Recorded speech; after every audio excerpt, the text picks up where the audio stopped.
ನಾವೆಲ್ಲ ಹೋರಾಟ ಮಾಡಿದ್ವಿ. ಕಾಶ್ಮೀರಕ್ಕೆ ಹೋಗಿ ನಾ ಅಯೋಧ್ಯೆ ಆರಿಸಿ ಹೋಗ ಈಗ ಬೋರ್ಡ್ಗಳು ಹಚ್ಕೊಂಡ್ರೆ ನಾವು ಕಾರ್ಯಸೇವಕ ನಾವು ಒರಿಜಿನಲ್ ಅದನ್ನ ಕೆಡುವುದು ನಾವು ಮುಂದೆ ನಿಂತು ನೋಡೋದಲ್ರಿ. ನಮ್ನೆಲ್ಲ ಹೊಡೆದ ಲಕ್ನೋಕ ರೈಲ್ವೆದಾಗ ಹಾಕಿ ಕಳಿಸೋದು. ನಾ ಡಿಸೆಂಬರ್ 6ಕ್ಕೆ ಅಲ್ಲೇ ಇದ್ದೆ. ಇಲ್ಲಿ ಬಿಜಾಪುರಕ್ಕೆ 2 ದಿವಸ ಬಿಟ್ಟು ಬಂದ್ರೆ ಈ police station Gandhi Chowk police station Vaikuntha ಅವತ್ತೇ ಹೊಸ DC ಬಂದಿದ್ರು ಮದನ್ ಗೋಪಾಲ್. ಅವತ್ತೇ ಬಂದು ಜಾಯ್ನ್ ಆಗಿ ಅವ್ರು ಏನಾದ್ರು ಕೊಡ್ತಿದ್ರು ಮದನ್ ಗೋಪಾಲ್ ವಾಪಸ್ ನಾನು ನೆನೆಸ್ತೀನಿ. ಕಾಂಗ್ರ್ಯಾಚುಲೇಷನ್ ಅಂತ ಹೇಳೋದು. ಒಳ್ಳೆ ಕೆಲಸಕ್ಕೆ ಹೋಗಿದ್ರು, ಪವಿತ್ರ ಕೆಲಸಕ್ಕೆ ಹೋಗಿದ್ರು. 4 ಅಯೋಧ್ಯಕ್ಕೆ ಹೋದವು. ನಮ್ಮ DJL KJL 4 ಎನ್ಕೌಂಟರ್ ಮಾಡಿದ್ರೆ ಇವತ್ತು ನಾನು ಕಾರ್ಯಸೇವಕ ಅಂತ ಹೇಳಿದ ಪರಿಸ್ಥಿತಿ ನಮ್ಮ ರಾಜ್ಯದಾಗ ಬರ್ತಿಲ್ಲ. ಅದಕ್ಕೆ ಇವೆಲ್ಲ ಏನಾಗ್ಯಾವ ನಮ್ಮ ಮುಂದೆ ಇರುವುದು ಅದೇ ಗುರಿ. ನರೇಂದ್ರ ಮೋದಿ ಪ್ರಧಾನಮಂತ್ರಿ ಆಗಲೇಬೇಕು.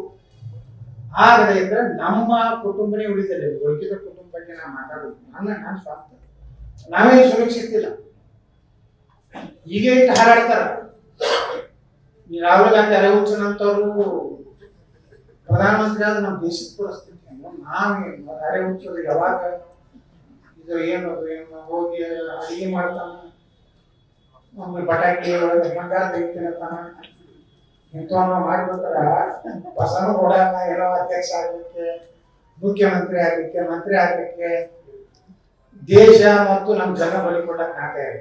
ನನಗೇನೋ ಆಗಲಿ ಅಂತಂದ್ರೆ ನಾನು ಹೋಗಿ ಮನೆ ಅಮಿತ್ ಶಾ ಅವರಿಗೆ ನಡ್ಡಾ ಅವ್ರಿಗೆ ನಾನೇ ಡಿಮಾಂಡ್ ಇಟ್ಟಿಲ್ಲ. ನಾನು ಅಧ್ಯಕ್ಷ ಮಾಡಲಿಲ್ಲ, ನಾನು ಪಕ್ಷ ನಾಯಕ ಮಾಡಲಿಲ್ಲ. ನಾನೇನ್ ಕೆಪಾಸಿಟಿ ಅನ್ನೋದು ಮನೆ ಬೆಳಗಾವಿ ದಿವಸದಿಂದ ನೀವೆಲ್ಲ ನೋಡಿದ್ರಿ. ನಾನೇನು ಯಾರು ಅಡ್ಜಸ್ಟ್ಮೆಂಟ್ ಇಲ್ಲ. ನೇರವಾಗಿನೇ ಫೈಟ್ ಮಾಡಿದಾಗ ಯಾರು ಬೆಳಗಾವಿ ದಿವಸ ಅಂತ ನಾವೇ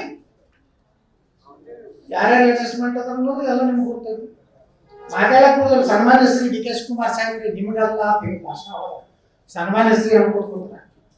ಅಡ್ಜಸ್ಟ್ಮೆಂಟ್ ಅಲ್ಲ ಮತ್ತೇನ ಚುನಾವಣೆಗೆ ಮೋದಿ ಅವರೇ 10 ವರ್ಷದಿಂದ ದೇಶದ ಆಡಳಿತ ನಡೆಸ್ತಾ ಇದ್ದಾರೆ, ಬಿಜೆಪಿನೇ ನಡೆಸ್ತಾ ಇದೆ. ಆದ್ರೂ ಇನ್ನೂ ಭಾರತ ಸುರಕ್ಷಿತ ಇಲ್ಲ ಅಂತ ಹೇಳ್ತಾರೆ. ಯಾರು ಹೇಳ್ತಾರೆ? ಈಗ ಹೇಳ್ತಾರೆ ಭಾರತ ಇನ್ನೂ ಸುರಕ್ಷಿತ. ಅರೆ ಅವ್ರು 9 ವರ್ಷ ಆಯ್ತಂತೆ ಸುರಕ್ಷಿತ ಐತ್ರಿ. ಇನ್ನೂ ಸುರಕ್ಷಿತ ಇಲ್ಲ. ಇನ್ನು ಇಂಥ ಕೆಟ್ಟ ಕಿಡಿಗೇಡಿಗಳು ದೇಶದ ಹೊರಗಿರುವಂತಹ ದೇಶದ್ರೋಹಿಗಳಿಗಿಂತ ಈ ದೇಶದ ಅನ್ನ ತಿಂದು ದೇಶದ್ರೋಹಿಗಳು ಅದಾರೇನ. 1 ದಿವಸನಾಗ 10 ವರ್ಷನಾಗ ಇವ್ರದು ಖತಮ್ ಆಗೋದಿಲ್ರಿ. ನಿರಂತರವಾಗಿ ಎಂತವ್ರು ನರೇಂದ್ರ ಮೋದಿ ಅಂತವ್ರು, ಯೋಗಿ ಆದಿತ್ಯನಾಥ್ ಅಂತವ್ರು ಬಂದ್ರೆ ನಾವು ಸುರಕ್ಷಿತ ಇರಲಿಕ್ಕೆ ಸಾಧ್ಯ ಇದೆ. ಇಲ್ಲ ನಾವು ನೀವು ಎಲ್ಲರೂ